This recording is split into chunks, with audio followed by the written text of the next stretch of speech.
Bienvenue dans cette capsule Desmos où je vais vous montrer comment tracer assez simplement des fonctions par partie. Donc, je vais avoir une fonction qui va avoir trois parties. Je suis dans mon site Desmos Calculator.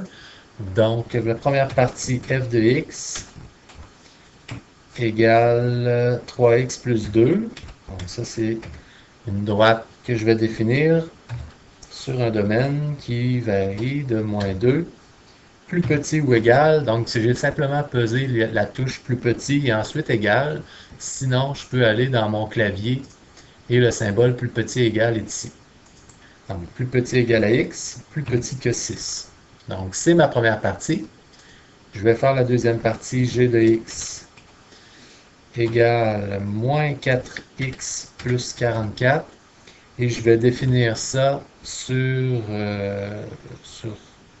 6 plus petit ou égal à x plus petit que 10.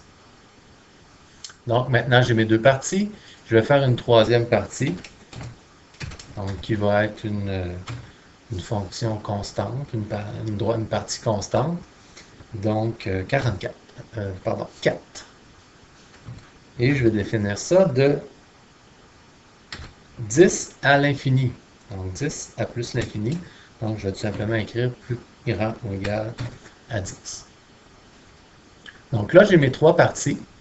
Ce qui est intéressant, si je veux avoir la même couleur, j'ai simplement à cliquer et tenir. Bon, je vais toutes les mettre en rouge. Donc je clique, je maintiens jusqu'à temps que je vois les couleurs apparaître. Donc là, j'ai mes trois parties à l'écran. Ce qui est intéressant aussi, c'est que si je me déplace, si je déplace ma souris, donc je vais pouvoir voir des coordonnées. Je vois entre autres qu'à 6, elle n'est pas définie pour la première partie, mais par contre, pour la deuxième, elle est définie.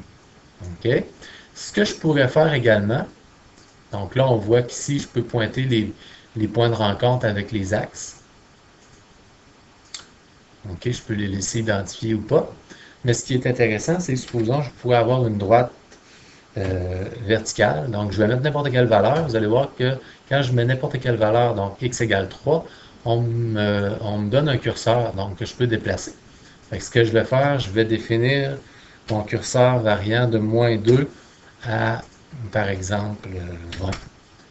Oups, je ne suis pas au bon endroit. Donc, à 20, des pas de 1. Et donc, je peux faire déplacer ma droite verticale.